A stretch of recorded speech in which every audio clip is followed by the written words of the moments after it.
este subtítulo que le hemos colocado de la Carta Magna. La Carta Magna. Si buscamos en nuestros diccionarios, Carta Magna significa constitución escrita o código fundamental de un Estado. Constitución escrita o código fundamental. Cuando habla de fundamental, habla de fundamento.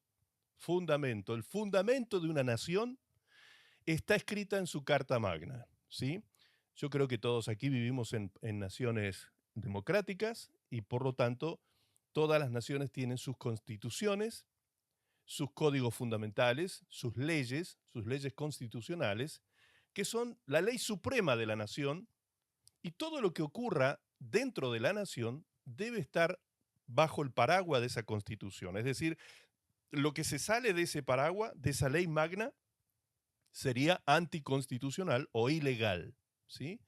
Todo debe ser hecho dentro de esa gran Carta Magna. Todo lo que se haga dentro de esa Carta Magna será constitucional, será aceptado dentro del Código del Fundamento de la Nación, será algo legal, será algo legítimo, será algo aprobado social, civilmente, legalmente, será algo aceptado, y es lo que toda la nación ha provisto para su nación, para su gente, para que vivan conforme a leyes que hagan al orden, que hagan a la justicia, que hagan a la paz social, que hagan a todo lo que tiene que ver con el bienestar de toda la nación, ¿sí? Entonces imagínense ustedes ahora trasladar esto que estamos diciendo, este concepto secular de lo que sería una Carta Magna, trasladarlo a este sermón, el Sermón del Monte, que como les dije, si ustedes están con sus Biblias en mano, Biblias de papel, y buscan Mateo capítulo 5, van a ver que allí, si abren en Mateo 5, comienza allí el sermón y tienen que pasar varias hojitas hasta que llegan al capítulo 7, donde termina recién el Sermón del Monte. No hay un sermón más largo escrito en la Biblia que este que Jesús dio, con tantos detalles y con tantas aristas y cosas que tienen que ver con la vida diaria, con lo que vivimos a diario, con las cosas que como hijos de Dios tenemos que algunas veces padecer, otras veces ser ejemplo. Bueno, lo vamos a ver en el desarrollo del mensaje, vamos a ver realmente todo lo que significa este tremendo sermón. Y por otra parte, ahora para entrar en el sermón vamos a leer la conclusión que le dio Jesús al sermón. Se lo dio en Mateo, pero lo vamos a leer en Lucas. Vamos a introducirnos en el sermón por medio de la conclusión. Vamos a empezar como al revés.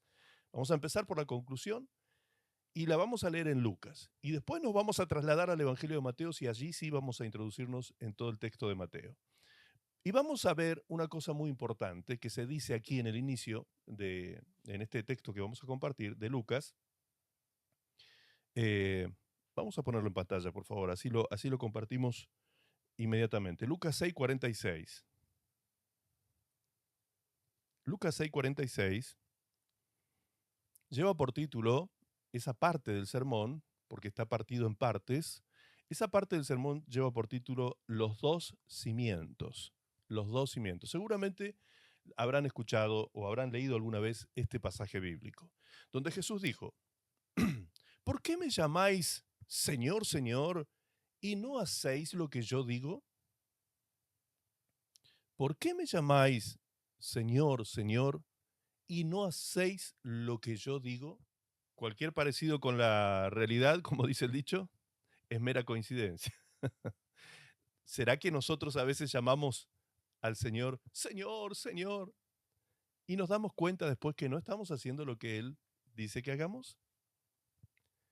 ¿Estaremos nosotros incluidos en ese pequeño versículo que acabamos de leer? Bien.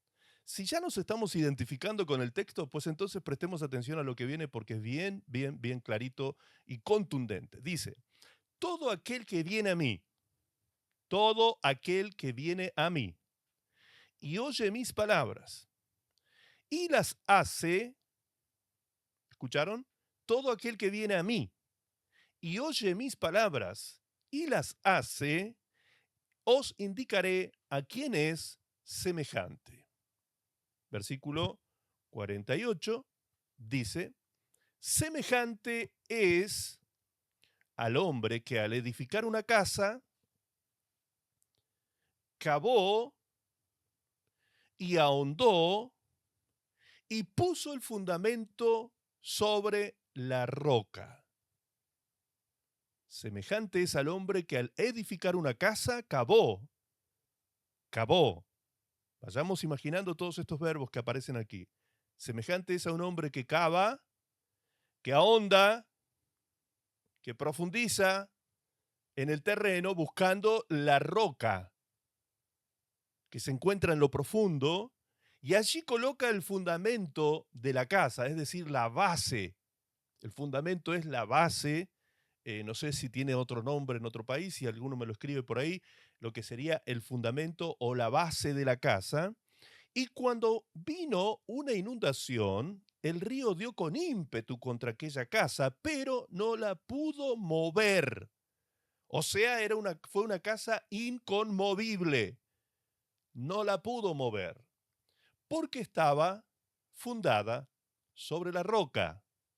Es decir, que esta casa inconmovible tenía un motivo por el cual por lo cual era inconmovible, firme, estable, y es que estaba fundada sobre la roca. Mas el que oyó, escuchen ahora, mas el que oyó,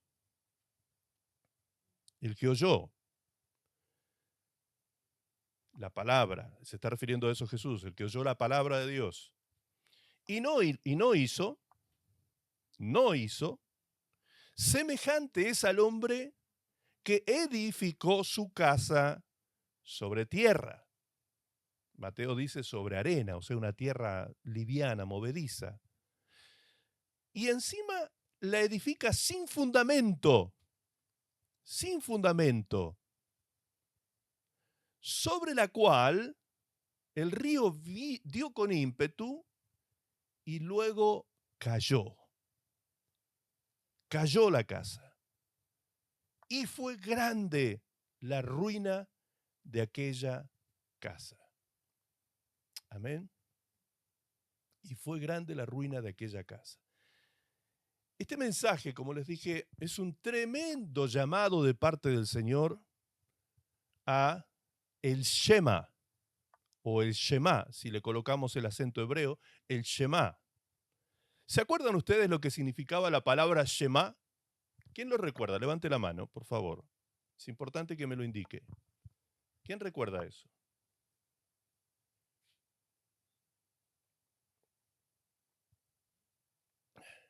¿Nadie lo recuerda? Lo he repetido varias veces, ¿eh? Y vaya que es importante recordar el Shema. A ver, Nelson, como te salga, ¿eh? Con las palabras que no importa que no estén ordenadas las palabras. Lo importante es el concepto. Escuchar, escuchar con los oídos y ver con los ojos. Por ahí va, por ahí va, por ahí va. Eh, va más allá de eso. Tiene que ver con escuchar, exactamente. Tiene que ver con escuchar también, por supuesto. Parece algo redundante lo que está diciendo Nelson, ¿no? Escuchar con los oídos y ver con los ojos. Parece algo, ¿cómo? ¿Y con qué va a oír si no es con los oídos? ¿Y con qué va a ver si no es con los ojos? Es que hay personas que no oyen con los oídos. Entonces no está desubicado lo que está diciendo Nelson. Oír y obedecer, por ahí va, va llegando el concepto. Muy bien, Panchita. A ver, Loli, agrégale el concepto. Lo vamos a armar, ¿eh? Escuchar para Poner atención. atender con el fin de obedecer. Muy bien, un aplauso para Sí, Teresa. Un aplauso para Teresa. A ver, Loli, ¿tú ibas a decir lo mismo? sí, Ah, ok. es lo mismo. Ok, muy bien, muy bien, muy bien. Por ahí va. Ese es el concepto básico, base del Shema de Dios, ¿sí? Que se pronuncia por primera vez en Deuteronomio capítulo 6. Ahí aparece la palabra Shema en hebreo, cuando precisamente Dios llama a Israel a usar las orejas, el oído externo, medio e interno para oír, ¿sí? Que era la redundancia que parecía que estaba diciendo Nelson. Pero en realidad es así. Dios llamó a su pueblo que tenía oídos a que oiga. ¿Recuerdan ahora esos pasajes? El que tiene oídos para oír, oiga. ¿Por qué dijo eso Jesús? ¿Por qué está escrito así en el Antiguo Testamento? Porque hay gente que tiene oídos para oír y no oye. ¿Pero qué quiere decir esto? Si todo aquel que tiene oído, a no ser que sea sordo, obviamente, no, es que hay una sordera que está más allá de la física. Hay sordera espiritual, hay una sordera, hay un oído que se cierra a la voz de Dios.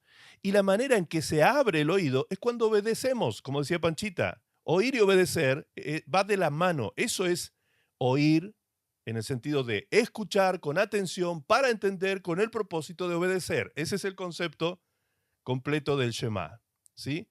Escuchar con atención con el propósito de entender y con el, perdón, escuchar para entender con el propósito de entender para obedecer, ¿sí?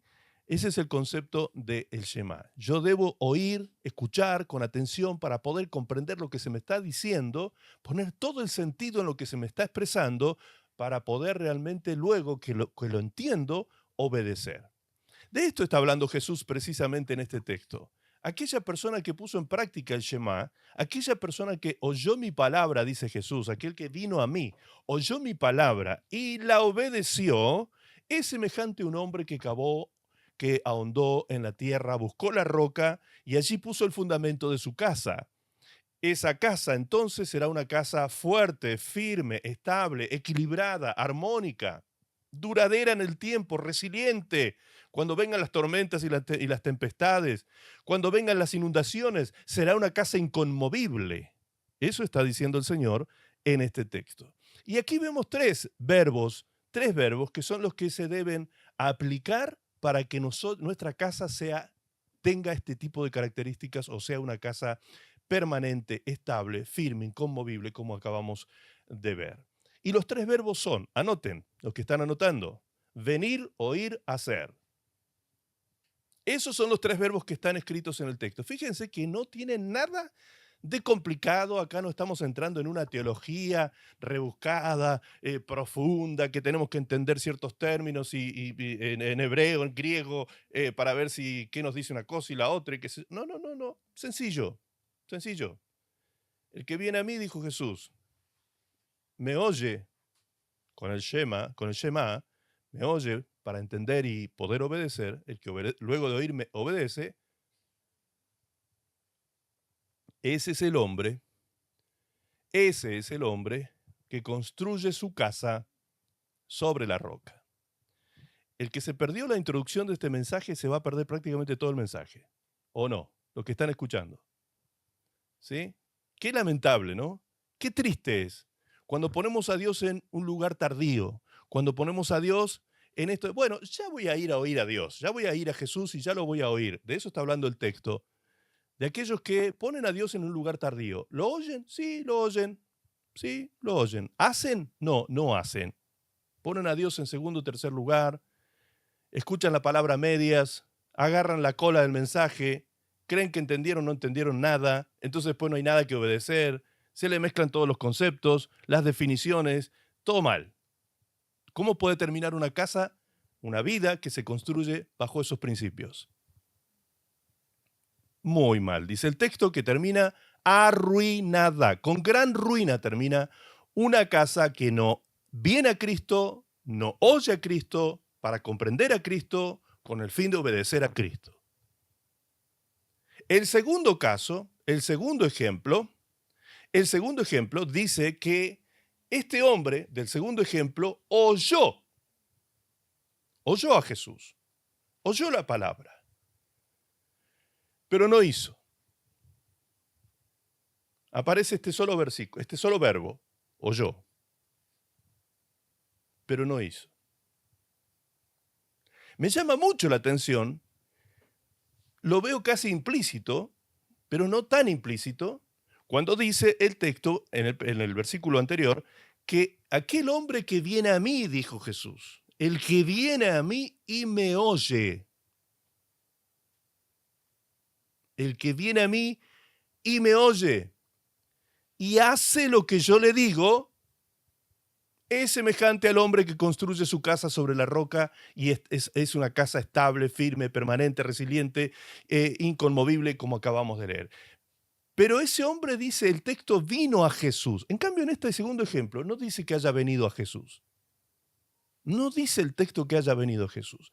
Cuando el texto no me lo dice claramente, tajantemente, abiertamente, da lugar a suponer algo que sea coherente con lo que dice el texto, ¿sí? Da lugar a suponer. Entonces, ¿qué es lo que me da lugar a suponer? Yo me pregunto y le pregunto al texto, ¿será que habrá gente que oye la palabra de Dios no porque haya venido a Cristo, sino porque estaba de pasada? ¿Porque las circunstancias lo trajeron a oír circunstancialmente un mensaje? ¿Porque de pronto lo invitaron o lo trajeron casi de prepo a escuchar un mensaje? ¿Será que bajo ciertas condiciones a ciertas personas los traen a escuchar un mensaje? Porque el texto no dice que ese tal haya venido a Jesús a oír. No. Oyó simplemente, dice el texto. Simplemente dice oyó. No dice que haya sido porque vino a Jesús. Entonces, ante este interrogante que les estoy presentando y que le hago al texto, la respuesta que me devuelve es que sí, que posiblemente se trate de una persona que no vino a Jesús, sino que fue traído a Jesús, o fue impulsado a Jesús, o circunstancialmente escuchó un mensaje. Tanta gente hay que escucha una prédica porque justo llegó en el momento, en el caso nuestro, por ejemplo, la iglesia online, pasa mucho que llega alguien a casa de uno de nuestros hermanos y el hermano le dice, toma asiento, sentate, tomemos un té mientras escuchamos la prédica que el pastor está dando. ¿Sí o no? Entonces hay personas que bajo ciertas circunstancias y condiciones han oído la palabra de Dios. Pero la pregunta que le sigue es, ¿obedecieron? ¿Hicieron conforme a la palabra de Dios? Aún teniendo ya conocimiento, cierto conocimiento de, al menos de lo que escuchó, al menos de lo que escuchó. Lo que escuchó, ¿lo obedeció o hace lo que se le antoja de su vida? Hace lo que quiere con su vida. Hace y deshace con sus decisiones en su vida. ¿Hay gente así? Sigue la pregunta, sigo profundizando. ¿Habrá gente así? ¿Cuál es la respuesta que a ustedes se les ocurre por sentido común? ¿Habrá gente así? ¿Sí o no? Levante la mano el que diga que sí.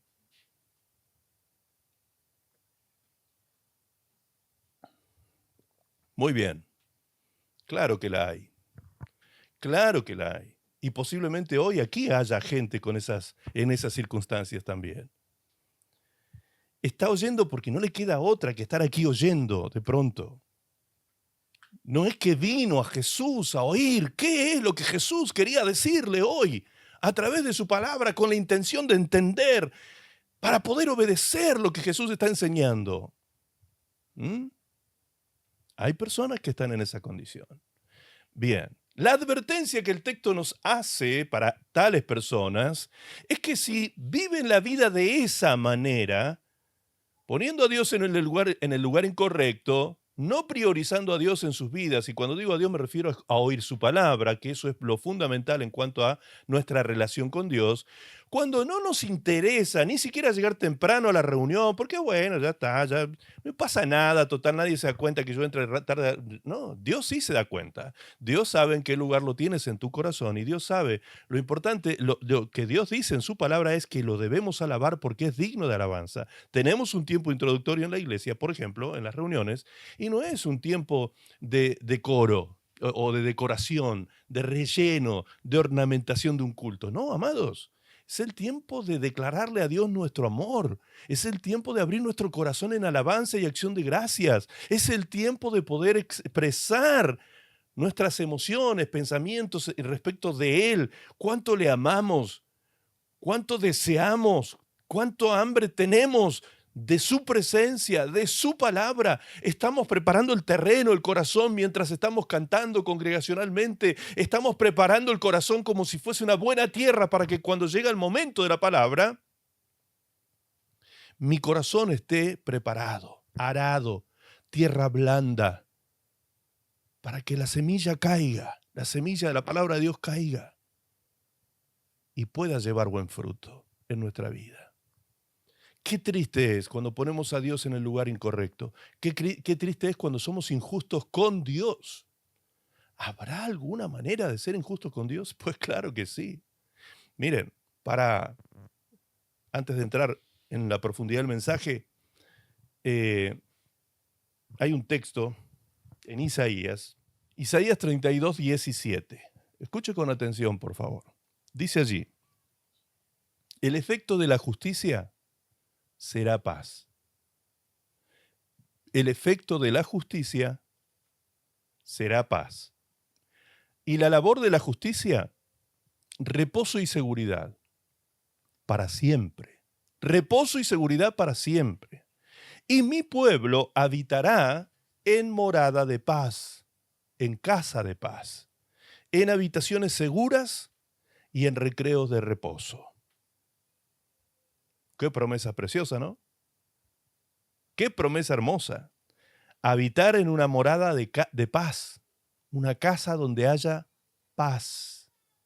La paz, más allá de que es fruto del Espíritu también, más allá de que es el resultado de la justificación o el perdón de pecados que Dios nos da, como dice Romanos 5.1, más allá de eso también la paz, según el diccionario, es ausencia de conflictos.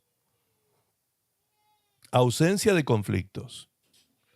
Qué lindo es cuando podemos vivir en una casa donde los conflictos, los pleitos, los disgustos, las peleas, la ira, el enojo, el resentimiento, el rencor, el odio, etcétera, etcétera, etcétera, raíces de amargura y cuántas cosas más que vienen de la mano con esto, están ausentes.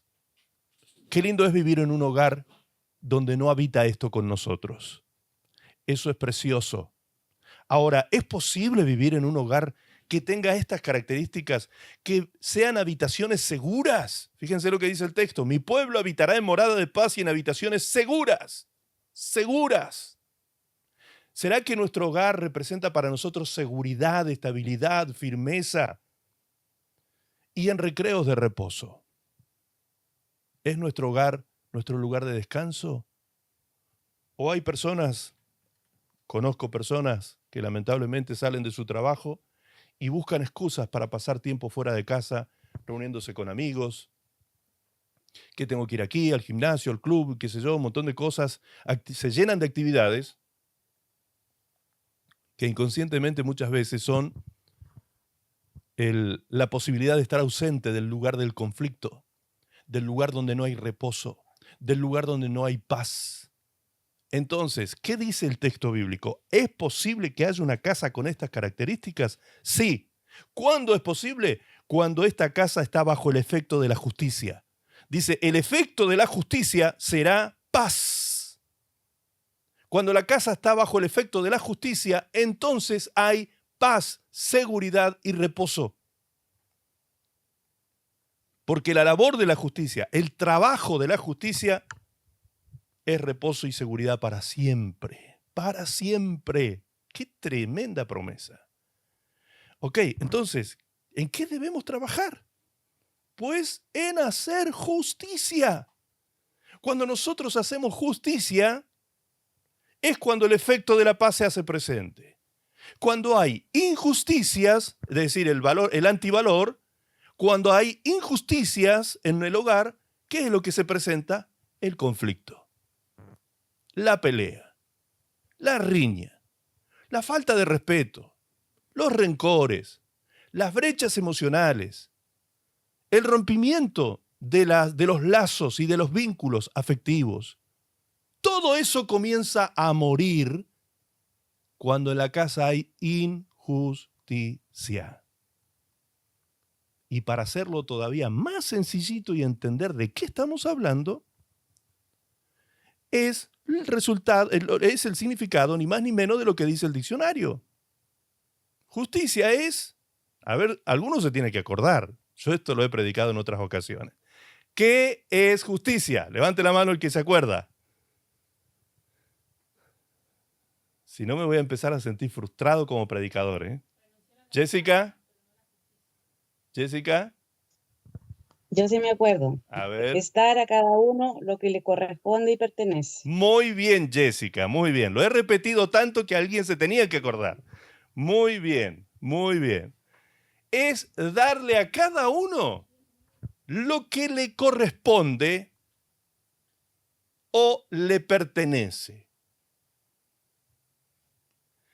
Es darle a cada uno lo que le corresponde o pertenece. Entonces, si yo quiero llevar a cabo un acto de justicia, quiero trabajar en la justicia para que el efecto, el resultado, la consecuencia sea la paz, por ejemplo, si yo quiero llevar a cabo un acto de justicia con mis hijos, ¿qué significa que voy a hacer un acto de justicia con mis hijos? Es diferente a justiciar al hijo. Sí, son palabras parecidas, pero no es lo mismo. Hacer un acto de justicia es darle al hijo lo que le corresponde. En todos los ámbitos, casos y relaciones con nuestros hijos. Si tu hijo se porta mal, lo hemos venido hablando domingos atrás, ¿qué es justo que tú hagas con tu hijo? ¿Que lo apañes? ¿Que lo sobreprotejas? ¿Que no le llames la atención? Eso no es justo. El padre que ama a su hijo lo reprende y lo disciplina, dice la Biblia. Si no, tú no estás amando a tu hijo. Te estás engañando. ¿Ok? En tal caso, ¿qué debe darle porque le corresponde y le pertenece el hijo al padre? ¿Qué debe darle?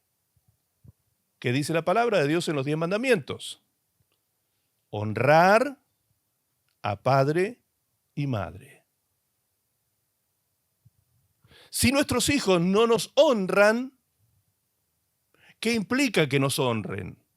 Implica que sean obedientes, implica que no nos falten el respeto, implica que nos oigan cuando les hablamos y les aconsejamos para luego cuidar sus vidas por medio del consejo que les hemos dado, etc. Implica muchas cosas. Si el hijo no le da al padre eso, ¿qué va a obtener el hijo como resultado? Lo contrario a la paz. Destrucción para su vida.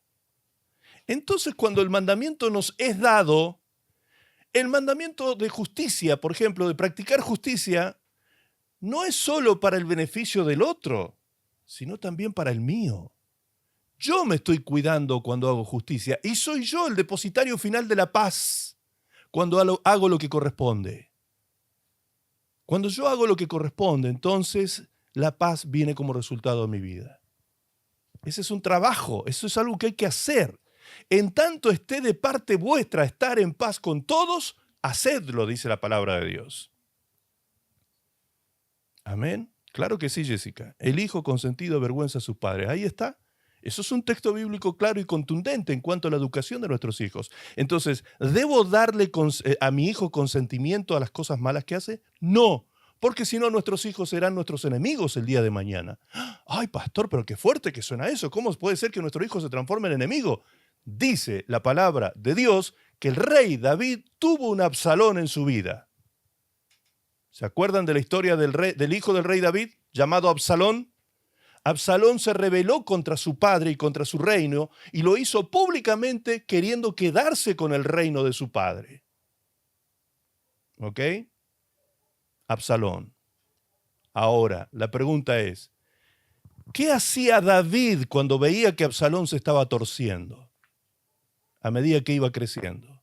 La Biblia dice que David nunca le llamó la atención. Nunca le llamó la atención. Ahí está el resultado. Cuando no le damos a quien le corresponde lo que le corresponde, siempre se presentará la injusticia y el resultado de la injusticia, que es la falta de paz en ese lugar. Si yo no le doy a mi esposa lo que le corresponde, si mi esposa no me da a mí lo que me corresponde, pues entonces habrá un acto de injusticia. Habrá un acto de injusticia. Y ese acto de injusticia traerá pleitos, enojos, contiendas, disensiones, divisiones, irrespetuosidad, indignidad. Empiezan a aparecer un montón de otras cosas que vienen a colación de un acto de injusticia en el matrimonio. ¿Qué me corresponde a mí como pastor darles a ustedes? ¿Qué hace un pastor? Pastorea. ¿Qué significa pastorear? Dar pasto. Si yo no doy pasto a la iglesia, estoy hablando alegóricamente, por supuesto, ¿no? No los voy a invitar a comer una ensalada. Estoy hablando alegóricamente. El pasto representa la palabra de Dios. Un pasto limpio, un pasto bien preparado, un pasto puro, un pasto tierno, rico.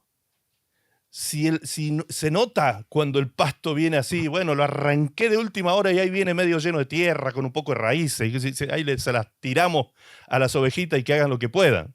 ¿Sí o no? Es triste ver eso. La iglesia, ¿cómo debe honrar al pastor? ¿Qué le corresponde al pastor que se le dé por su labor? Y así en todos los casos y órdenes de la vida. ¿Qué le corresponde a tu patrón de parte tuya, a tu jefe de parte tuya o a tus empleados si eres patrón? ¿Qué corresponde que le des a tus empleados? Cuando esas cosas no se están llevando a la justicia, a la práctica de la justicia, se presenta el conflicto, se presenta la falta de paz, se presentan los pleitos, se presenta todo lo que tenga que ver con destrucción. ¿Por qué? Porque oímos, sabíamos lo que teníamos que hacer y no lo hicimos. Así es semejante a dice el hombre, que habiendo oído, por la razón que fuera, ya sea circunstancialmente, a la fuerza, condicionado o como fuese, pero oyó la palabra, oyó el mensaje, pero no obedeció, no la hizo a la palabra de Dios, entonces el resultado será destrucción. Y no pequeña, gran destrucción, dice la palabra de Dios. Gran ruina viene sobre la casa que ha sido construida sobre arena, que no tiene fundamento alguno y encima fue construida sobre terreno blando. Cuando viene la inundación, cuando golpean las tempestades, esa casa cae y su ruina será grande. Si solamente tuviésemos que dejarlo aquí, el mensaje ya sería de tremenda reflexión para hoy. La importancia de oír la palabra de Dios. La importancia de oír lo que Jesús nos tiene para decir. Dentro de ese sermón, una de las cosas que termina diciendo Jesús es: buscad entonces primeramente el reino de Dios y su justicia, y todas las demás cosas vendrán por añadidura. Es decir, que los afanes de esta vida, los anhelos financieros, monetarios, físicos, materiales, etc., no es que no tengas que tener ambiciones, no dice la Biblia eso, no es que no tengas que buscar un bienestar material para tu familia, no es que no tengas proyectos de crecimiento financiero en tu vida, ¿sí? Porque a veces cuando uno predica esto pareciera que estamos llamando a la iglesia a vivir en pobreza. No, amados. La palabra de Dios dice que Jesús tenía discípulos ricos y de hecho entre los ricos fue enterrado Jesús, fue puesto en una tumba entre ricos porque fue un rico discípulo de Jesús quien le pasó una tumba para que el cuerpo de Jesús fuese puesto en aquel lugar. Entonces, en ningún momento Jesús dijo, no, los ricos no son dignos de entrar al reino de los cielos. No, Jesús dijo que es difícil, que era difícil que esto ocurriera, pero lo que era difícil para el hombre, posible era para Dios, dijo después. Cuando habló de lo imposible que es que un rico entre al reino de los cielos, cuando ama las riquezas más que a Dios, porque no se puede servir a dos señores, dijo Jesús, cuando esto ocurre, pues entonces lo que es difícil para el hombre, para Dios es posible. Dios sí hace entrar a ricos, materialmente hablando, al cielo. Claro que sí, por supuesto que sí, porque Dios ama por igual y no hace excepción de personas. Bien, entonces, venir a Jesús, oír a Jesús para entender lo que debemos hacer en la vida, esto es lo que le agrada a Dios. Es lo que trae bendición sobre nuestras vidas en todo sentido. En Santiago 4:17 dice, y al que sabe hacer lo bueno y no lo hace, le es pecado. Y al que sabe hacer lo bueno y no lo hace, le es pecado. ¿Qué cosas son las que debían ellos, los contemporáneos de Jesús, o deberíamos hacer nosotros hoy ante el Sermón del Monte? Si queremos tener una casa sobre la roca, una casa donde haya paz, seguridad, reposo, una casa firme, estable, constante, resiliente, inconmovible. ¿Queremos eso? Cuando hablamos de casa no estamos hablando solo de la familia. Casa, también Mateo capítulo 12, verso 43, se refiere a casa como el hombre. El hombre es la casa de Dios. Nosotros, esta casa. Nosotros somos casa de Dios. Somos templo del Espíritu Santo. Entonces, en principio, debemos construir esta casa sobre la roca para luego poder construir nuestro entorno sobre la roca, nuestro entorno inmediato que sería la familia. Porque hay gente que se desvive por la familia, queriendo darle lo mejor a la familia y se olvida de sí mismo. No se prioriza como persona. No se pone en el lugar que Dios lo puso. Jesús dijo claramente así. Jesús, cuando vinieron y le preguntaron, ¿cuál es el gran mandamiento, Señor? A ver, tú que eres maestro de la ley, dinos, ¿cuál es el gran mandamiento?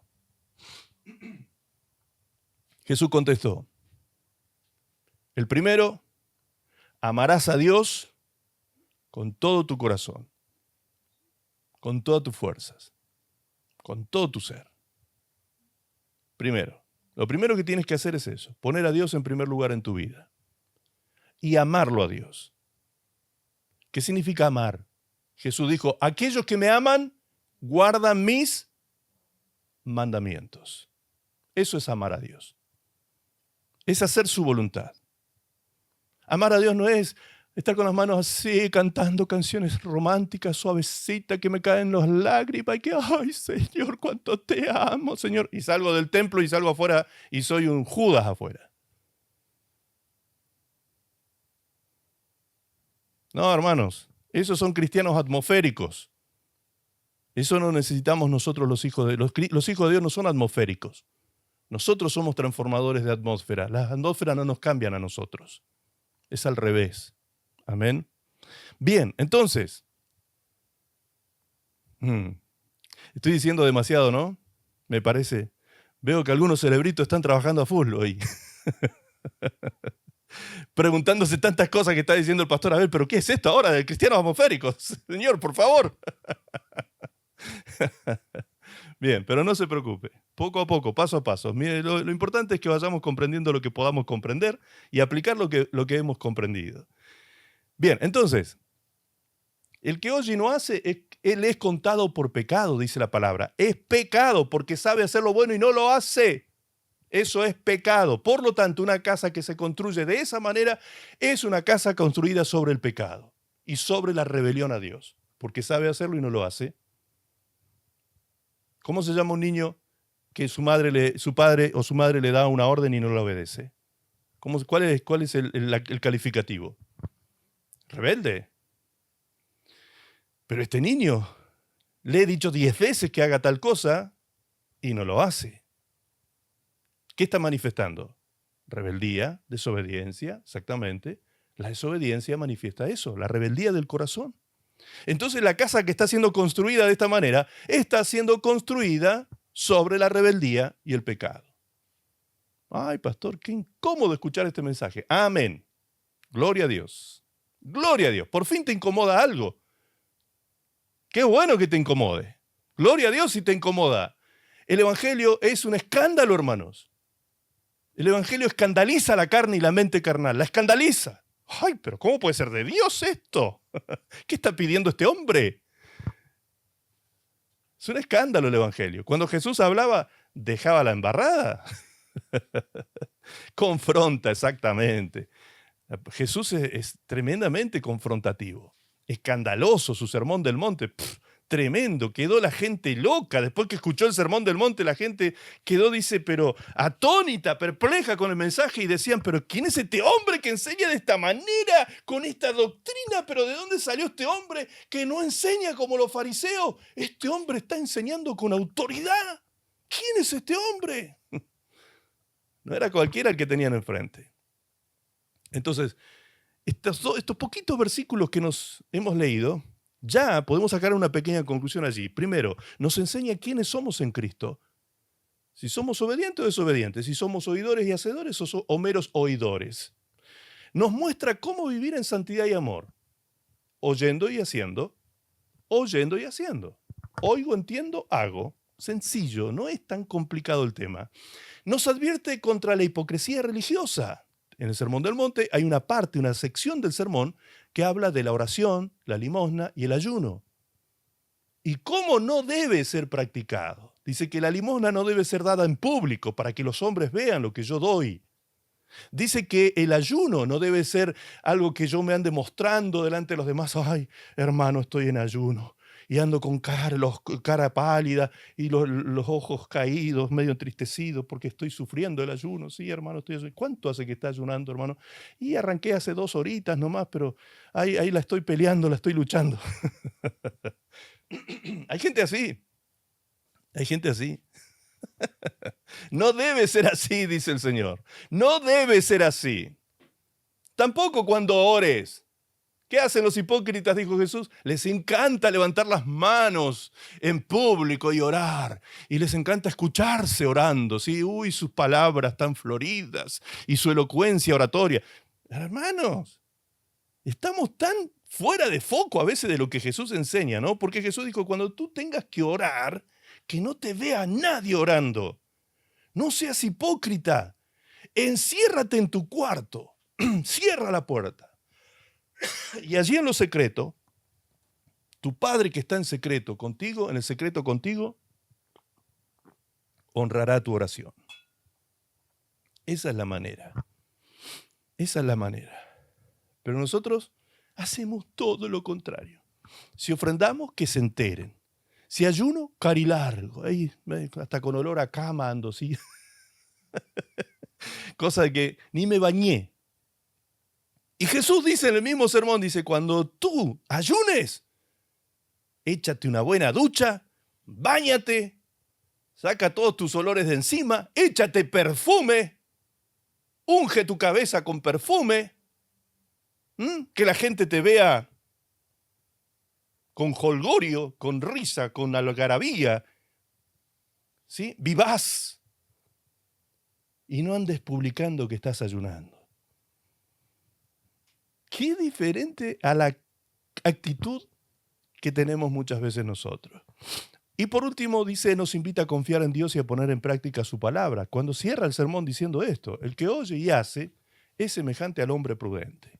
Bien, ahora, para los que toman nota voy a hacer un rápido resumen, rápido. No voy a profundizar, esto va a ser un mensaje disparador para que ustedes después vayan a sus Biblias y se pongan a leer versículo por versículo de todo el sermón, porque si yo les tengo que siquiera leer el sermón, capítulo 5, capítulo 6, capítulo 7, se nos fue el tiempo. Con solo leer todo el sermón. Así que yo voy a hacer la reseña breve de la enseñanza que nos deja cada partecita del sermón. Anoten, si desean, para no olvidarse después. Primero, número 1, la primera parte del sermón va desde el versículo 1 al versículo 12, y lleva por título las bienaventuranzas. Allí es donde Jesús dice, bienaventurados los pobres en espíritu, bienaventurados los que lloran, los mansos, los que tienen hambre y sed de justicia, los misericordiosos, los limpios de corazón, los pacificadores y los perseguidos. 8 tipos de personas. 8 tipos de personas. Esas personas son bienaventuradas. Ahora, ¿qué significa bienaventurado? A ver si alguno se acuerda cuál es el término griego de la palabra bienaventurado. ¿Quién se acuerda? Hoy vine a tomar clase, a tomar evaluación. Bien, se la voy a decir en griego y alguno a ver si se acuerda qué significa ese término griego. El término griego es, la palabra en griego es Macarios, con K. Macarios. A ver si alguno se acuerda porque lo prediqué bastante eso también. Macarios. Va por ahí, va por ahí, va por ahí. Algunos están respondiendo ahí, felicidad, feliz, va por ahí. Bien, Macarios, la palabra griega Macarios, también va por ahí, afortunados, significa literalmente, etimológicamente y literalmente significa doblemente. A ver si alguno se acordó. Ah, ya se acordó alguno, ¿no? Doblemente.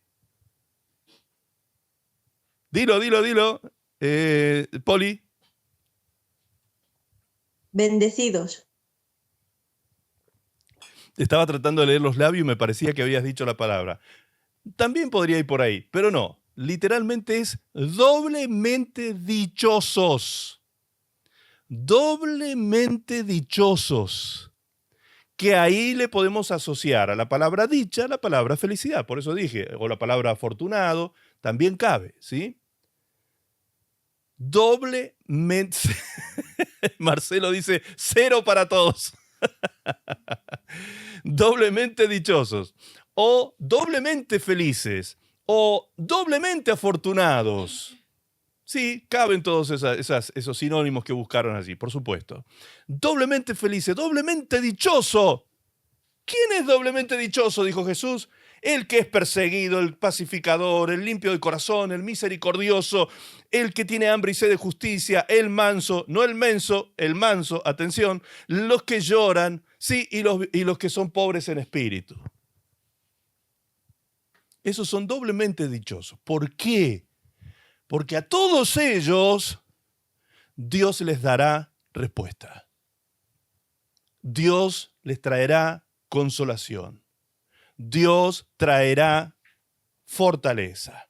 Dios traerá justicia. Dios traerá misericordia. Dios traerá bendición sobreabundante sobre todas estas personas que tienen estas características. Pobres de espíritu. Pobres de espíritu. ¿Cuántos pobres de espíritu habemos aquí hoy? Espero que eso se entienda rápido. Levante su mano. El que es pobre de espíritu. Muy bien. Ahora levante la mano. No dice, levanté pobre con la izquierda y ahora voy a levantar la derecha y no tiene nada que ver con política esto. Levante la mano el que es rico en espíritu. ¿Vieron qué paradójico? ¿Vieron qué paradójico?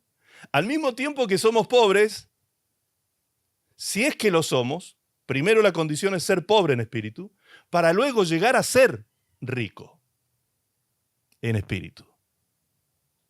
Se da paradójicamente, ambas cosas se dan en nuestra vida. La pobreza de espíritu tiene que ver con carencia.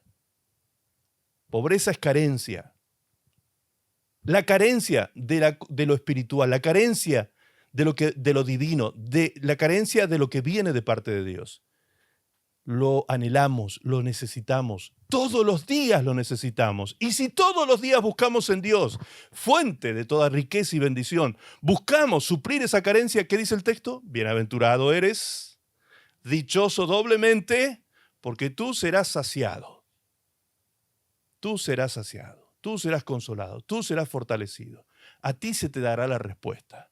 En cambio, aquella persona que está llena de sí mismo, porque su ego es más grande que su cuerpo, esa persona que no se cree pobre en espíritu, pues ya está perdido, tristemente perdido. Esa persona nunca llegará a experimentar las riquezas de la gracia y de la gloria que experimentan los hijos de Dios. Tristemente.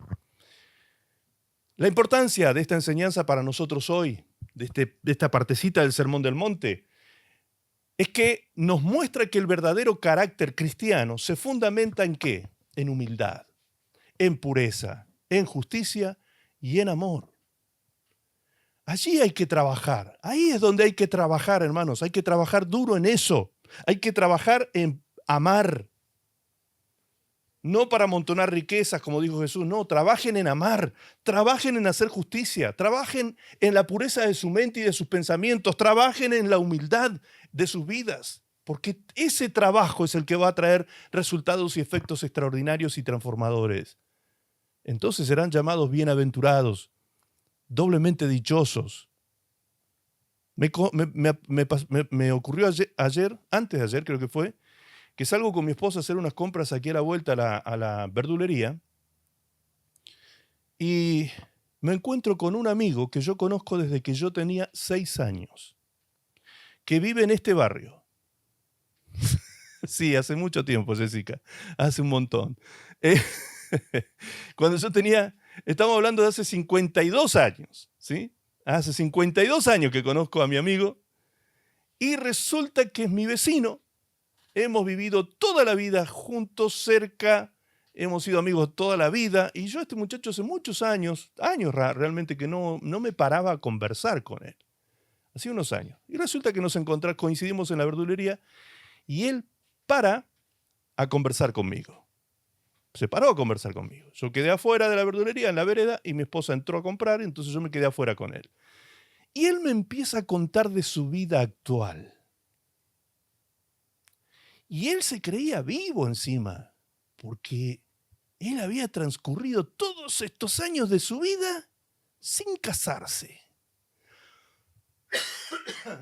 No se había casado, no había formado familia. Una de las razones es porque a mí no me gusta que nadie me mande, ni que nadie se meta en mi vida, y que yo no quiero andar trabajando para sostener a otros. Yo sigo igual que siempre, no trabajo apatronado, no trabajo bajo jefe, no trabajo en relación de dependencia con nadie, nunca trabajé blanqueado. No sé qué va a pasar de mí cuando me tenga que jubilar porque no tengo aportes, y vivo de changas. Al día, y como no pago alquiler porque la casa la heredé de mi papá que murió, entonces me vivo tranquilo, estoy tranquilo y duermo mucho como siempre he dormido, era muy dormilón el muchacho, y duermo un montón como siempre, o sea, yo lo escuchaba atentamente y él me lo decía con cierta jactancia, ¿no? Una viveza, llegar a vivir tantos años de esa manera. Sí, Marilu. Entonces, le dije un par de cosas justamente, pero lo que yo rescaté de eso fue lo que me quedó a mí me quedó. Luego vi salir a mi esposa, me despido de él, regreso con mi esposa a mi casa, entro a mi casa, me encuentro con un lugar agradable, calentito, estaba frío esa tarde, recuerdo, y el lugar estaba calentito, esperándonos, nuestro hogar, nuestra casita, el lugar que disfrutamos con nuestros hijos. Me puse a trabajar, como les contaba hoy mi esposa, en el jardín, un ratito allí a ordenar las plantas porque las habíamos tenido que sacar por las últimas heladas, así que volvimos a ordenar todo el jardín. Y entonces, mientras tanto reflexionaba lo que me había dicho mi amigo, ¿no? ¡Qué pedazo de vida que tenía mi amigo! Y yo, un pobre en espíritu, que lo único que tengo es la salvación eterna de mi alma, tesoros que he acumulado en el cielo durante todos estos años, que no han sido pocos, trabajando para el Señor, una esposa preciosa que amo y me ama, hijos maravillosos, extraordinarios, no podrían ser mejores mis hijos, y mis nietos ni hablar. Todos son mi orgullo. Qué cosa más preciosa la riqueza que Dios me ha dado como papá, como esposo, como padre. Si eso no es riqueza, díganme, ¿qué es riqueza? Un multimillonario es un pobre roto al lado mío. ¿Me explico?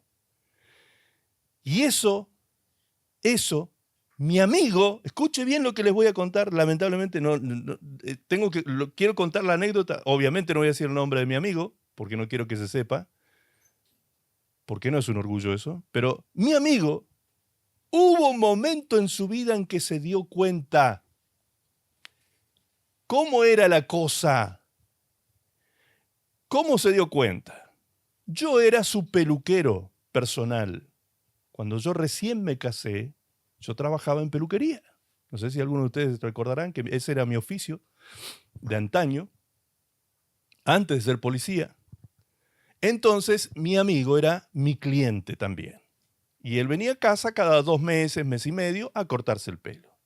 Entonces él iba viendo el proceso de mi familia. Eso es cuando recién yo me había casado, al año, 2 años más o menos, él empezó a hacer el análisis, porque él venía a mi casa a cortarse el pelo. Por lo tanto, él veía mi casa, mis hijos que iban creciendo, mi esposa, veía cómo era mi esposa conmigo, veía el trato que había en casa, veía la familia que tenía yo. Y un día, después de unos 3 años más o menos, de estar viniendo cada 2 meses como a supervisar mi casa, en el momento en que se venía a cortar el pelo, porque nosotros aparte lo atendíamos, compartíamos unos mates con él, conversábamos, obviamente, le hablábamos del Señor, cantidad de veces le hablé del Señor a mi amigo. Y un día él va saliendo de casa, yo lo estoy acompañando afuera a la vereda para cerrar el portón, y mi amigo se para y me dice, se lo voy a decir como me lo decía él en argentino, ¿no? Che, loco,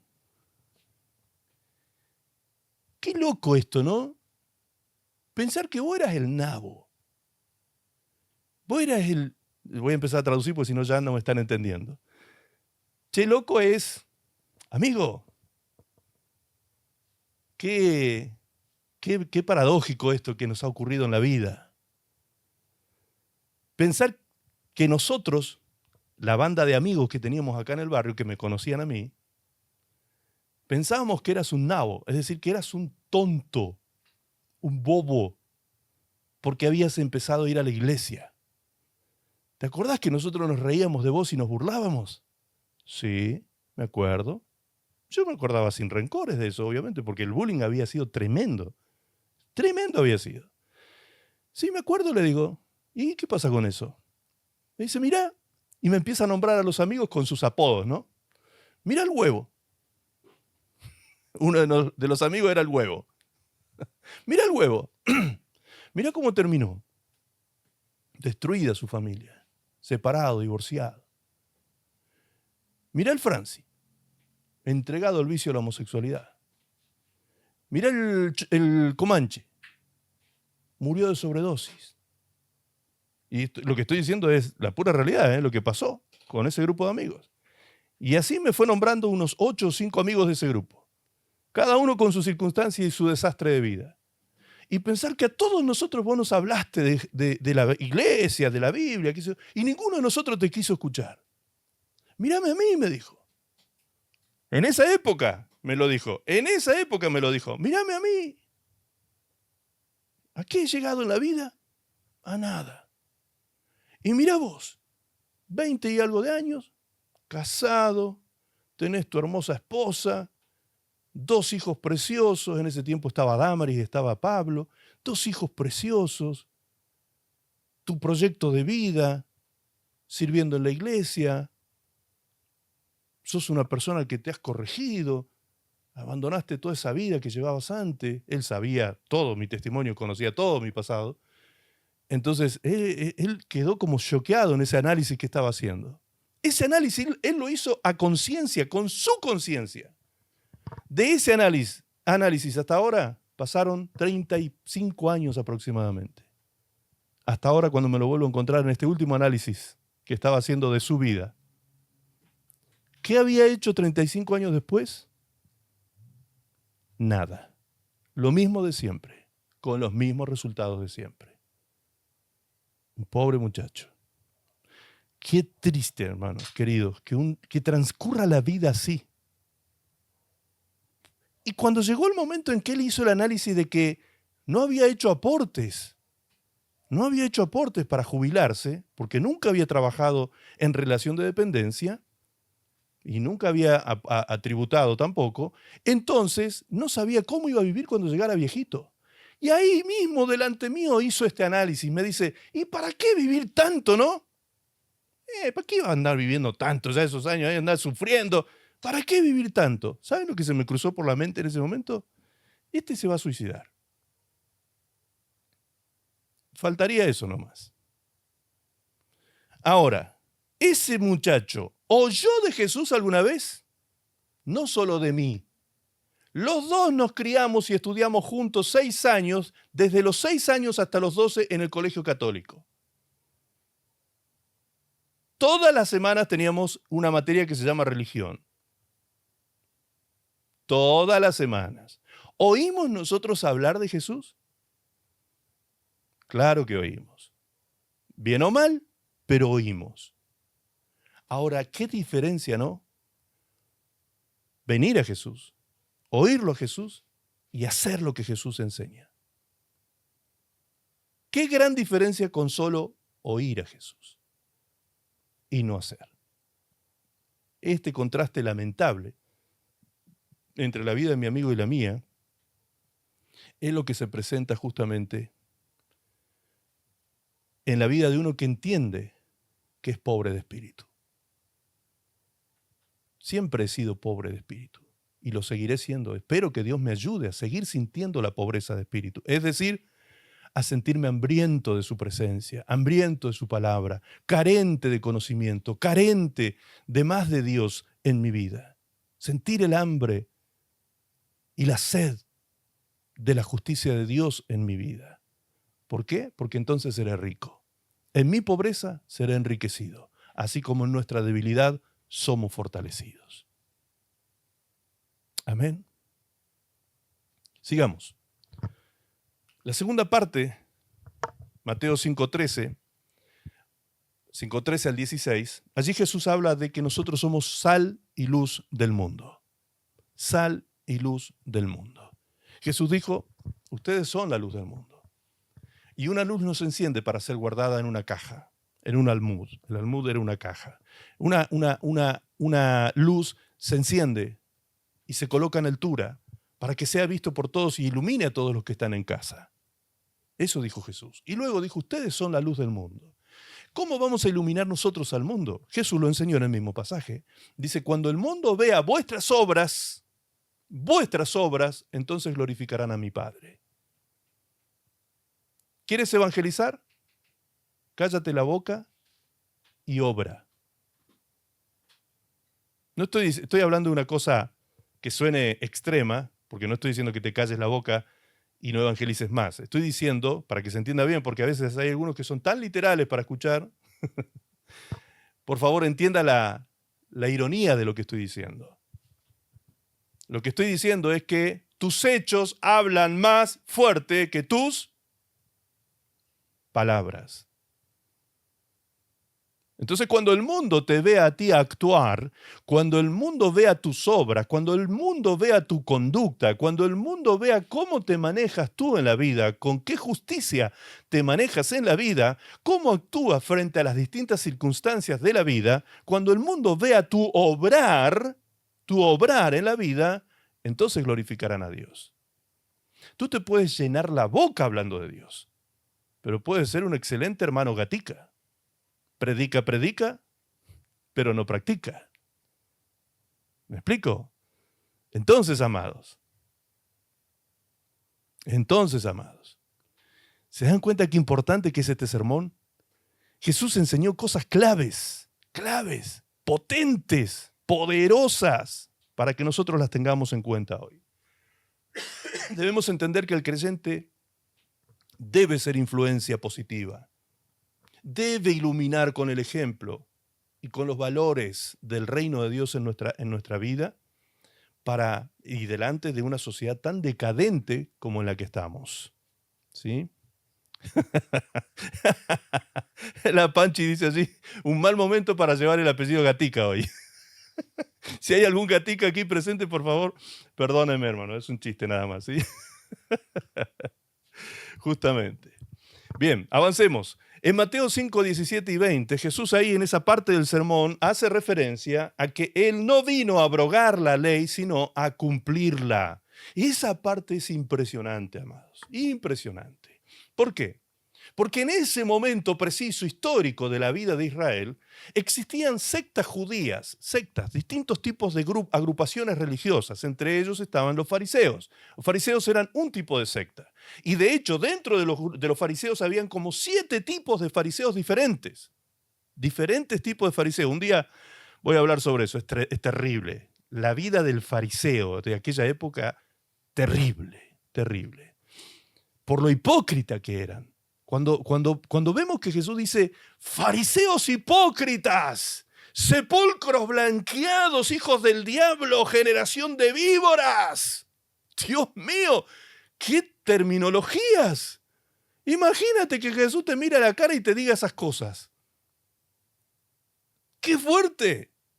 Bien, eso tenía que ver con el nivel de hipocresía que manejaban estos grupos sectarios en Israel.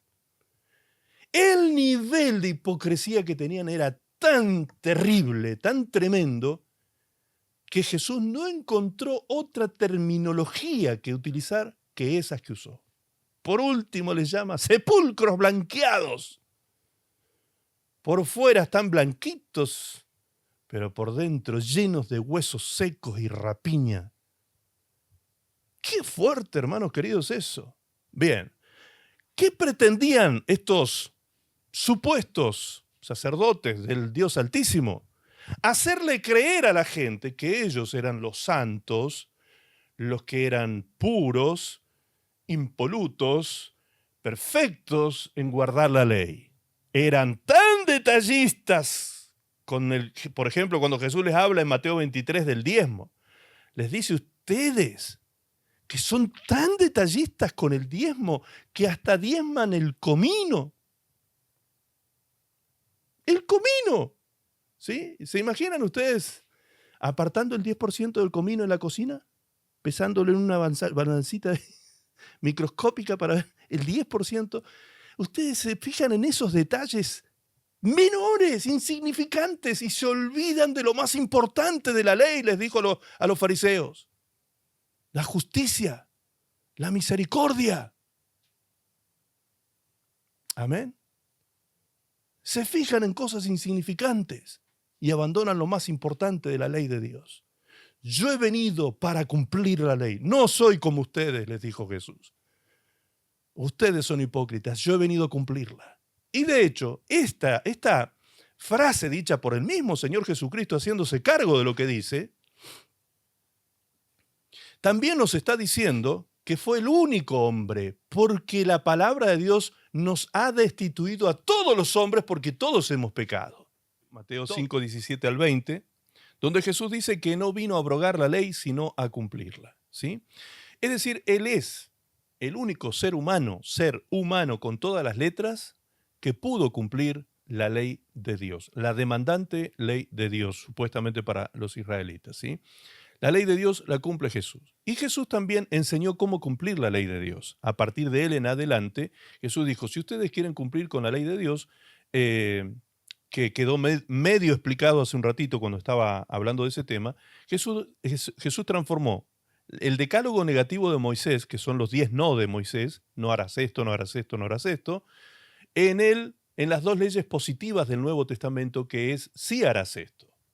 Para guardar la ley de Dios, toda la ley de Dios y los profetas, dijo Jesús, amarás a Dios sobre todas las cosas y a tu prójimo como a ti mismo. Haciendo estas cosas habrás guardado la ley y los profetas. Es decir, no más que eso. Jesús resumió tan sencillamente todo el antiguo pacto en estas 3 direcciones que debe tener el amor. Ama a Dios, ámate a ti y ama a tu prójimo como te amas a ti. Recién decíamos en la parte anterior del mensaje que aquel que no se ama a sí mismo y cree que su lenguaje de amor es vivir trabajando para juntar cosas en la casa para que su gente sea feliz, eso es una gran mentira y un gran engaño. Tú te tienes que amar primero tú te tienes que amar y darte tu lugar y darte lo que a ti te corresponde y te pertenece, a ti, a Dios en primer lugar, en segundo lugar a ti y en tercer lugar tu esposa, tus hijos y el resto del mundo. En tercer lugar. Porque si tú no te amas bien tú, tampoco podrás amar bien a tu esposa. Eso dice en Efesios 5:21 hasta el último versículo. Si tú no te amas bien tú, difícilmente amarás bien a tu prójimo. No podrás amar bien a tu prójimo. La persona que tiene un amor sano hacia sí mismo, lo cual no es egolatría ni egocentrismo, sino tener un amor propio medido de acuerdo a lo que somos, como dice el apóstol Pablo. Nadie se crea más de lo que es, pero tampoco menos de lo que es. Imagínate.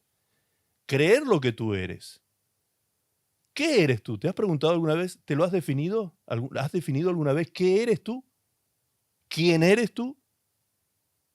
¿Sí? Te miras al espejo y ¿qué dices? ¿Qué dices? Piensas en tu vida y ¿qué piensas de tu vida? Tú construyes el autoconcepto, tú lo construyes. Y lo construyes en base a lo que piensas de ti, al amor propio y a lo que otros dicen de ti.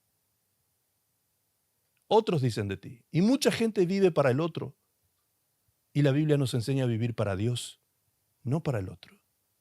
Pablo dijo, si yo soy siervo de Dios, no estoy aquí para agradar a los hombres. Estoy aquí para agradar a Dios. Eso es tener claras las cosas. En cambio, muchos viven para agradar al hombre. Hasta el evangelio se ha distorsionado hoy en día para agradar a los hombres. Se amontonan multitudes escuchando falsos evangelios, que lo único que hacen es acariciarle la espaldita al hermanito pecador, ¿sí? Lo hacen sentir culpable domingo tras domingo y no vive ninguna transformación, con la esperanza mágica de que algún día cambiará su vida si es fiel con los diezmos, los pactos, los sellos, los votos, promesas de ofrenda y qué sé yo cuántas cosas más.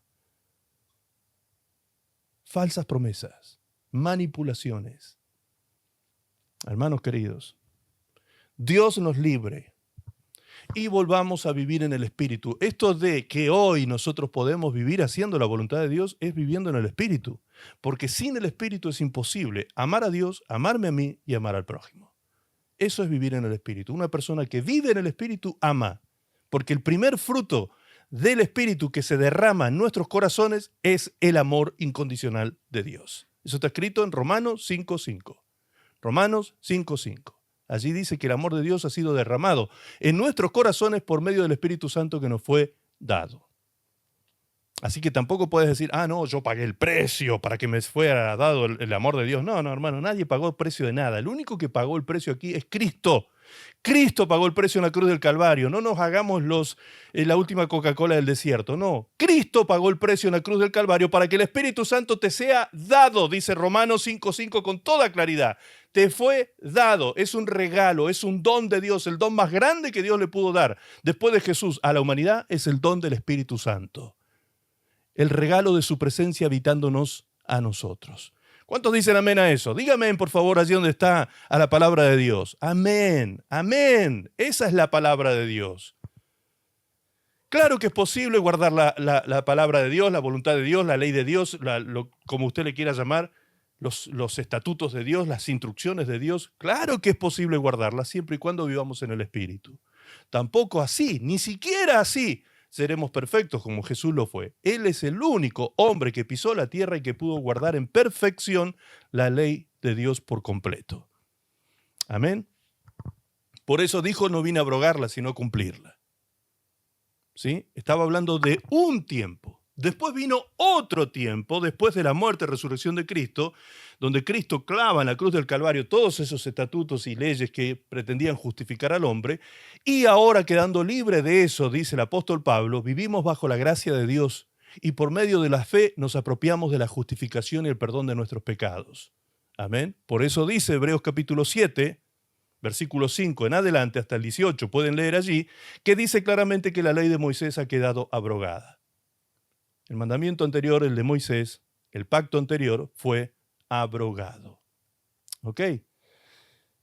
Sigamos adelante. Ahora, para cerrar este concepto, ¿que haya quedado abrogado significa que no lo tenemos que cumplir? Obviamente que no. Que quedó abrogado significa que nosotros ya no podemos pretender ser justificados delante de Dios por medio de la ley. El que quiera ser justificado por medio de la ley cae bajo maldición, dice la palabra. Todo el que esté bajo la ley, para ser justificados, cae en maldición. Porque la única forma en que podemos ser justificados delante de Dios es por medio de la sangre de Jesucristo, el arrepentimiento de nuestros pecados y la confesión delante de Dios de nuestros pecados. Cuando nos arrepentimos y confesamos nuestro pecado, Dios nos perdona. Ahora sí, le voy a pedir allí que pongamos al pie esta lista de cosas que voy a mencionar y los que quieren tomar nota lo pueden hacer rápidamente. Enseñanzas éticas. En esta parte del Sermón del Monte Jesús enseña sobre enseñanzas éticas. Mateo 5, verso 21 al 48. Número 1, enseña sobre la ira, desde el versículo 21 al 26. Sobre la ira. Cómo manejar el tema de la ira y la relación que tiene con tu adoración a Dios. Reconciliación antes de adorar. ¿Sí? Si tú estás en ira, si tú estás en enojo, si tú estás guardando todo eso en tu corazón, no vengas delante de Dios a expresar amor. Porque si tú no amas a tu hermano que ves, dice la palabra, si tú no puedes amar al que ves, ¿cómo vienes a decir que amas al que no ves? No te engañes. Primero ama al que ves. Porque el que tú estás viendo está hecho conforme a la imagen y semejanza de Dios. Bendice aún a tus enemigos, dijo Jesús. Ámalos a tus enemigos. Imagínate. Bien, en segundo lugar, el adulterio. Verso 27 al 30. Pureza, no solo externa, sino interna. Allí es cuando Jesús dijo, si un hombre mira con lujuria a una mujer extraña, a una mujer casada, a una mujer de otra persona, ya está cometiendo pecado de adulterio en su corazón. Ya está adulterando en su corazón. Es decir, que no es una cuestión externa o de hechos concretos, sino lo que hay dentro de nuestro corazón está en juego también. Número 3, sobre el divorcio. El versículo 31 al 32, en esa sección del sermón, Jesús habló de defender con la fidelidad matrimonial. No ser tan blanditos para aceptar la idea de un divorcio. Yo me asombro hoy en día lo blanditos que son, los terrón de azúcar que son ciertas relaciones humanas actuales. Son un terroncito de azúcar. Por un momento son una dulzura maravillosa. Por otro momento, como buen terrón de azúcar, son duros. Y en otros momentos donde los golpea un poquito de agua, una corrientita de agua de problemas, de dificultades, se derriten. ¡Qué blanditos! Y ahí se acaba todo. ¿Dónde queda la palabra del Señor que nos insta a ser perdonadores, reconciliadores, pacificadores, buscadores de la paz, justicieros, no en el sentido de venganza, tomar venganza, sino de hacer justicia? Hacer justicia. Si buscamos el diálogo abierto, sincero, empático, entender al otro, practicar la justicia en nuestras relaciones internas, en la familia, entre el esposo y la esposa, cuando eso ocurre de acuerdo a la voluntad de Dios, el resultado nunca va a ser el adulterio, por supuesto, y el divorcio. Nunca. Nunca.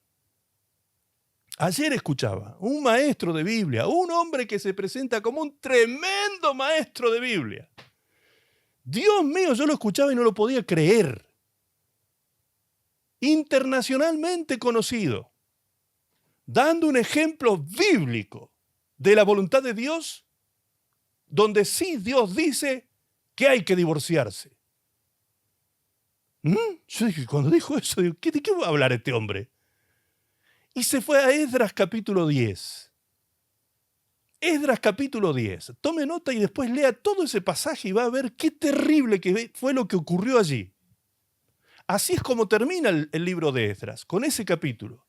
Esdras fue contemporáneo de Malaquías, que llamativamente Esdras está escrito allá, está metido entre los libros cerca de los libros de Crónicas, por allá en el Antiguo Pacto, y Malaquías es el último libro del Antiguo Testamento antes del de Mateo.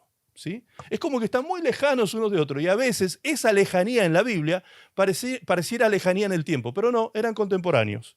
Vivieron en la misma época, en las mismas circunstancias, que fue cuando regresó Judá, el reino del sur, del cautiverio de 70 años de Babilonia a Jerusalén. Ese tiempo lo vivieron juntos los dos. ¿Y saben qué estableció Esdras? Llegó a Jerusalén y se encontró con matrimonios mixtos. ¿Qué eran estos? Los matrimonios mixtos. Gente judía que se había casado con vecinas de otras naciones, mujeres de otras naciones. ¿Qué había sucedido en 70 años de historia?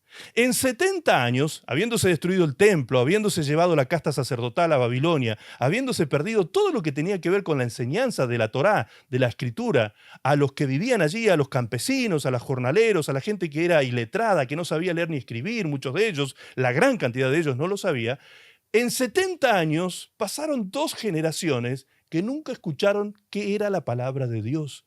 Entonces vivían en ausencia de conocimiento de la palabra de Dios y haciendo lo que les parecía bien. Igual como dice Jueces. En los días de Jueces dice la palabra de Dios que escaseaba la palabra y cada uno hacía lo que bien le parecía. Eso ocurre cuando no hay conocimiento de la palabra de Dios. Entonces, ¿qué pasó aquí? Viene Esdras, se encuentra con esto y Esdras, con mente legalista, dice, no, la ley de Dios dice que los varones judíos no pueden casarse con moabitas, amonitas, filisteas. ¿Qué pasa aquí con estas mujeres que vinieron a casarse con nuestros hombres y hasta han tenido hijos con ellas? No, Señor. Eso no lo ordena la ley de Dios. Así que cada una de estas mujeres, comenzando por las mujeres de los sacerdotes, se van de aquí. Se van de Jerusalén, se van del territorio judío, serán expulsadas junto con sus hijos y que las guarde Dios. Que Dios se haga cargo de ellas. Se la sacaron de encima. Y dice que la mayoría de los varones la sentían con su Dios. Haremos como Jehová dice. Haremos como Dios. Qué cosa rara, ¿no? Que te quieran despojar de tu esposa, de tus hijos, todo, y que tú estés de acuerdo, creyendo en un principio religioso. Creyendo en un principio religioso. ¿Cuál era el principio religioso? Que no se debían casar matrimonios mixtos entre judíos y gentiles o paganos o de otras naciones. Esa era la ley de Dios. Pero la ley de Dios tiene vigencia cuando hay conocimiento de ella. Cuando hay ignorancia de ella, no se imputa pecado, dice la palabra del Señor. Por lo tanto, Malaquías, como profeta de Dios, no como un sacerdote legalista, no como un hombre legalista como Esdras, sino un sacerdote de Dios, habló de parte de Dios y dijo, yo, dice, en primera persona, hablando Dios por boca de Malaquías, dijo, yo aborrezco el divorcio.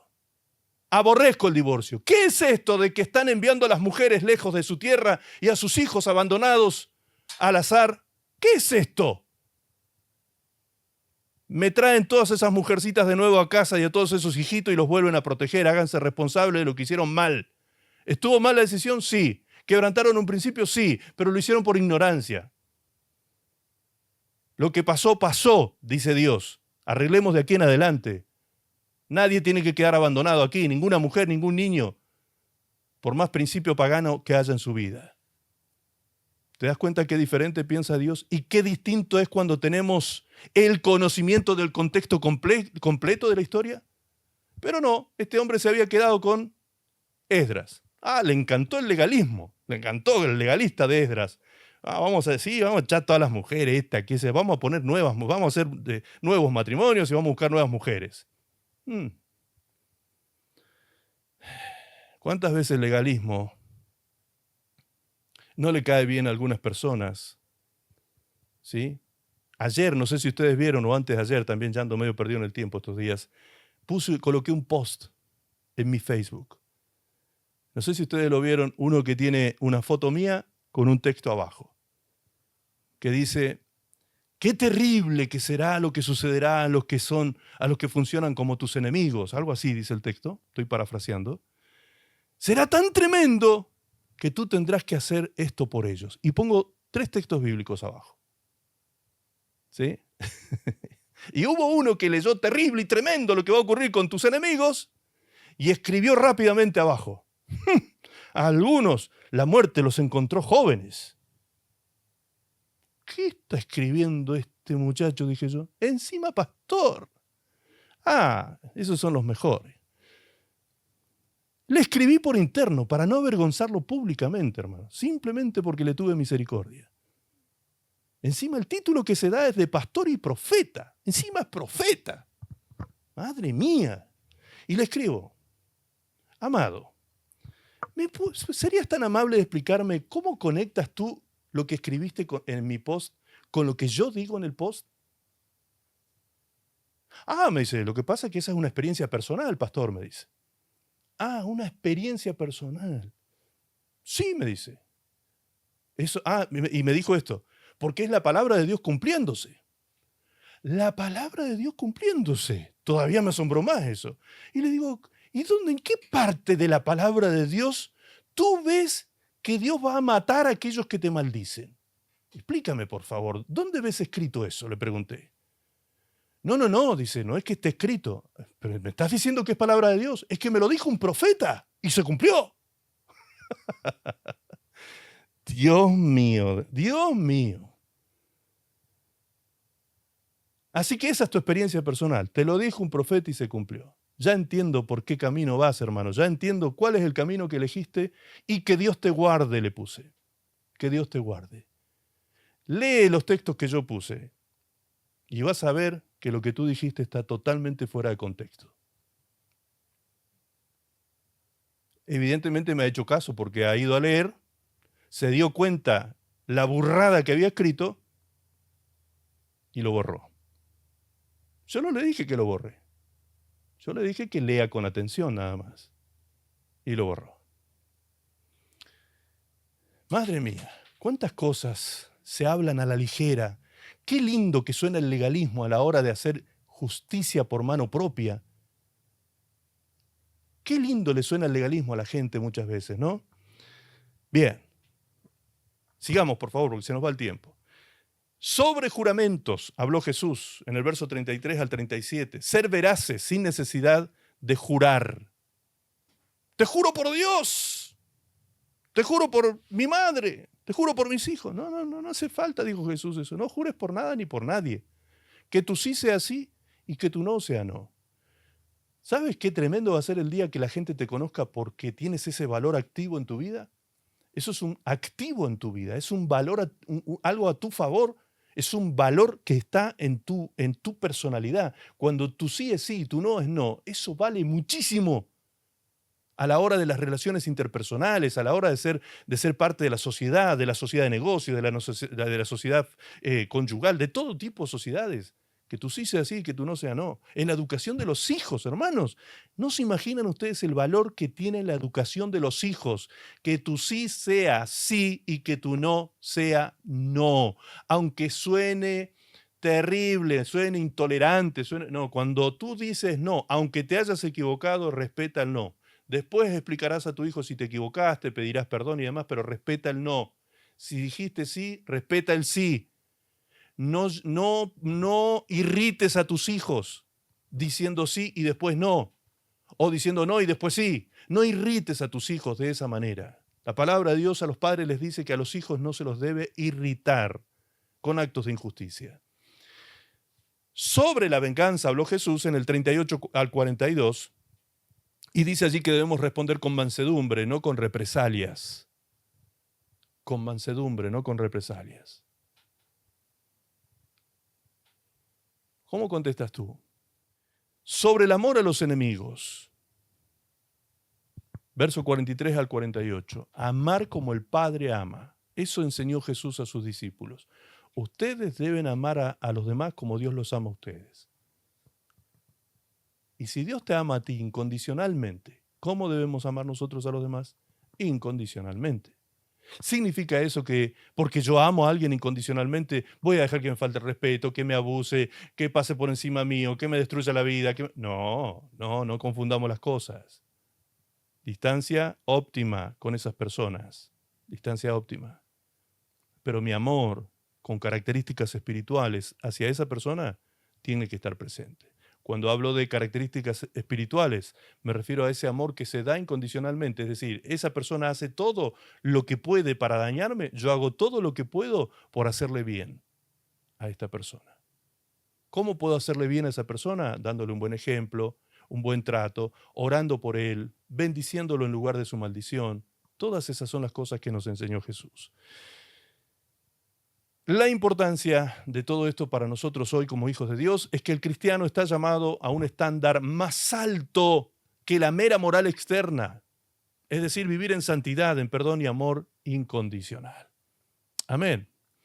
Muy bien, vamos entrando en la recta final. Voy a leer rápidamente la parte que queda. Las prácticas de piedad deben ser auténticas, dijo Jesús en Mateo 6, 1 al 18. Por ejemplo, lo que explicábamos más temprano, dar limosna, la oración, el ayuno, todo esto debe ser hecho con autenticidad. Dar limosna está escrito del verso 1 al 4, la oración del 5 al 15 y el ayuno del 16 al 18. La importancia de todo esto es que Dios mira el corazón. Esto es lo que tenemos que retener, que Dios mira el corazón. Nuestra vida espiritual no debe ser entonces un espectáculo, sino una relación íntima y verdadera con Dios. No cuestiones espectaculares, ¿sí? Llamando la atención de todo el mundo cuando yo voy a dar una ofrenda, llamando la atención de todo el mundo cuando ando ayunando, ¿sí? Haciendo oraciones públicas para que todo el mundo vea que yo oro. Recuerdo que una vez un anciano dijo, ¿vieron los ancianos que saben juntar sabiduría en la vida? Dijo, un hombre que ora mucho en público es porque ora poco en privado. Qué revelación, ¿no? ¿Se lo habrá revelado carne y sangre? Parece que no. Prioridades del reino. Estableció Jesús estas prioridades en el versículo 19 al 34. No acumular tesoros en la tierra, sino en el cielo. No se puede servir a Dios y a las riquezas. Primero, Dios. No vivir afanado, sino confiar en la provisión del Padre. Cuando Jesús habló allí en el sermón de cómo Dios cuidaba las flores del campo que se visten mucho más bellas que el mismo Salomón lo pudo hacer. Bien. Y si Dios le da de comer a los pajaritos silvestres que andan por allí y embellece las flores de tal manera, ¿cómo no creer que a ti, que eres un hijo y una hija de Dios, Dios te va a sostener y te va a cuidar? ¿Cómo no creerlo? El no creer eso y andar afanado en la vida y desconfiando de que Dios te va a cuidar y proteger es una ofensa a Dios. Y después que lo ofendes a Dios, ¿quieres que te cuide y te proteja y te sustente? Arrepiéntete entonces de eso. ¿Sí? El texto que Jesús usa diciendo, si Dios cuida a un pajarito, yo le habría agregado, pero con un gozo lo habría hecho allí en el texto, le habría puesto, ¿cómo no va a cuidar de ti, pajarón? ¿Cómo no va a cuidar de ti? Si Dios cuida a un pajarito, ¿cómo no va a cuidar de ti, pajarón? Sí, que eres su hijo de Dios. Dios te ha hecho su hijo. Por eso Jesús dijo en este texto, esta parte del sermón, buscad primeramente el reino de Dios y su justicia. En un mundo consumista y ansioso como el que estamos viviendo hoy, el cristiano debe aprender a depender de Dios y a vivir con las prioridades que Dios estableció, especialmente las eternas. Especialmente las eternas, que son las más descuidadas. Un día, si Dios te da la gracia de entrar a su reino y te des cuenta que en su reino seas de los más pobres que existan, porque no acumulaste tesoros en el cielo haciendo su voluntad en la tierra, te vas a arrepentir mucho. El día que vayamos al tribunal de Cristo, donde seremos recompensados, dice la Biblia, sin merecerlo, pero Dios estableció que nos va a recompensar por todo lo bueno y por todo lo malo, padeceremos pérdida. Qué triste será ese día cuando salgas del tribunal con más pérdidas que ganancias. No vas a perder tu salvación, dice el texto. Por supuesto que no. No está en juego la salvación. Lo que está en juego es la riqueza que habrás acumulado en los cielos.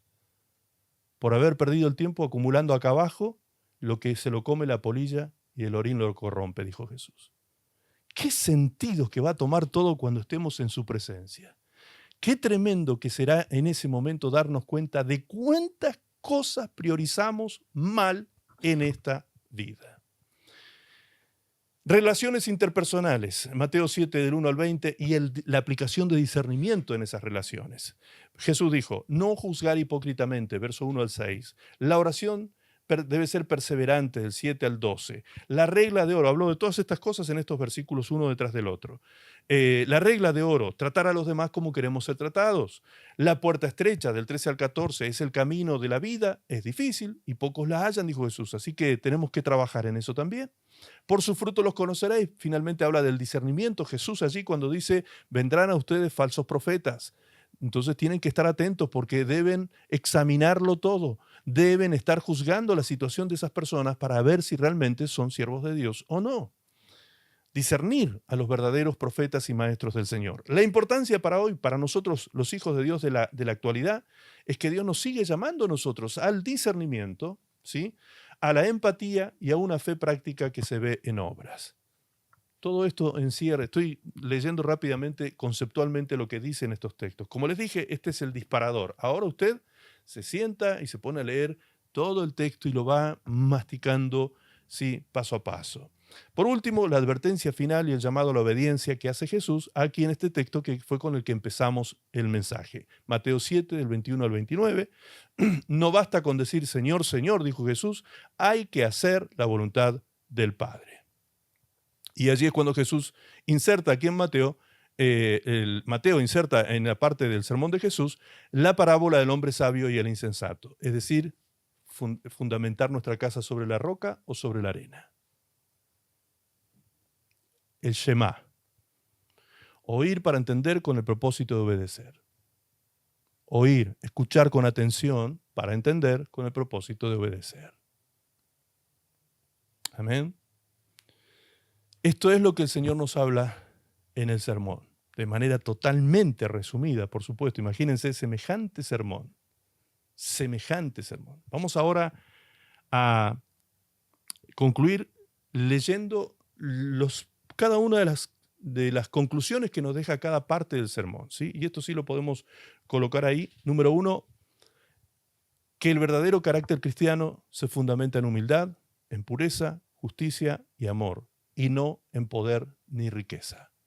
Número 2, que el creyente debe ser influencia positiva, iluminar con el ejemplo y perseverar en los valores del reino de Dios en una sociedad en decadencia moral.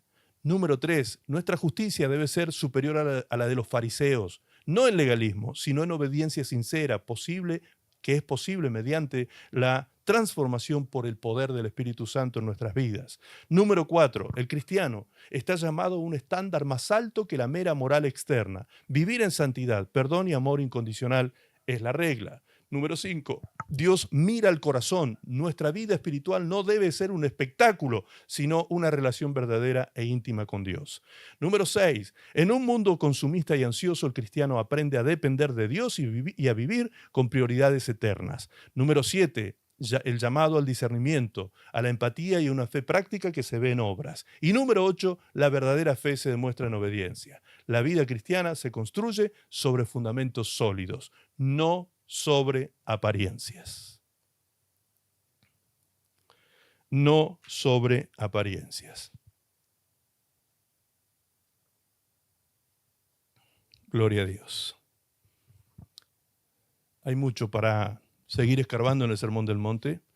Si hiciésemos un mensaje expositivo, un sermón expositivo, les puedo asegurar que podemos pasar meses y hasta años profundizando cada parte del Sermón del Monte, cada versículo del Sermón del Monte. Es impresionante. Ahora, como les dije al principio, esta es la carta magna de Dios. Esta es la ley suprema de Dios. Aquí está todo lo que se haga dentro de esto. Está todo ok con Dios, todo bien con el Señor. Y el hombre que logre hacer y cumplir con estas cosas, dijo Jesús, será un hombre que tendrá una casa firme, estable, constante, resiliente, inconmovible, no solo su casa personal, sino también su familia.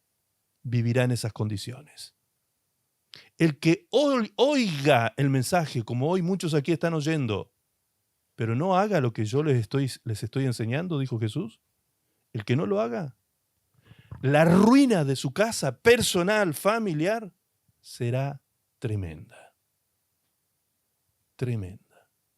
Entonces no es tan difícil, amados. No es tan difícil.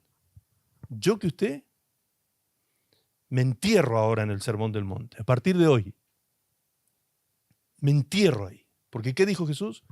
Será semejante a un hombre que cava, ahonda, profundiza, busca el fundamento de la roca.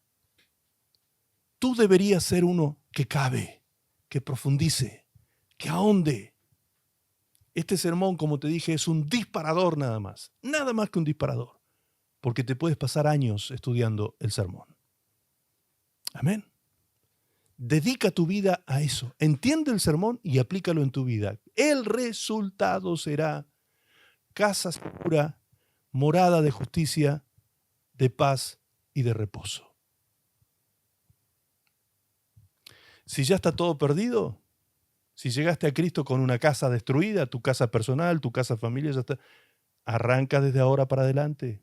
Construye tu casa sobre la roca. Nadie te condena por tu pasado, pero sí está en juego tu presente y tu futuro.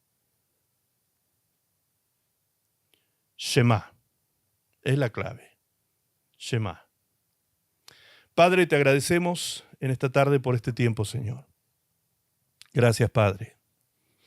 Muchas gracias, Padre. Qué tremenda es tu palabra, Señor. Qué maravillosa que es. Qué preciosa, qué valiosa, qué tesoro, Señor. Nos has dejado en nuestra vida con directrices tan claras, tan precisas, Señor, que encontramos en tu palabra. Padre, oro para que mis hermanos puedan ser iluminados en su entendimiento, puedan comprender esta palabra, puedan sentir hambre por ella, Señor, y puedan ponerse a trabajar en función del cumplimiento y la obediencia. Señor, bendice a mis hermanos, fortalécelos para hacer tu voluntad, dirígelos y condúcelos por tu Espíritu Santo, como dice tu palabra, que los hijos de Dios son aquellos que son guiados por tu Espíritu. Señor, sigue haciendo esta obra en sus corazones de transformación, sigue perfeccionando tu obra en ellos, Señor, que tu poder se perfeccione en las debilidades de ellos, Dios mío, y que cada día puedan ser un reflejo más y más parecido a Cristo, Señor. Gracias, papá, te damos por este tiempo precioso con tu palabra, con tu consejo, con tu presencia, hablándonos cara a cara a cada uno de nosotros. A ti damos las gracias y a ti damos la gloria por todos los milagros de transformación que van a ocurrir en los corazones de aquellos que hoy están oyendo. Gracias, Padre. En el precioso nombre de Jesús te lo pedimos y agradecemos. Y todos decimos amén. Amén y amén.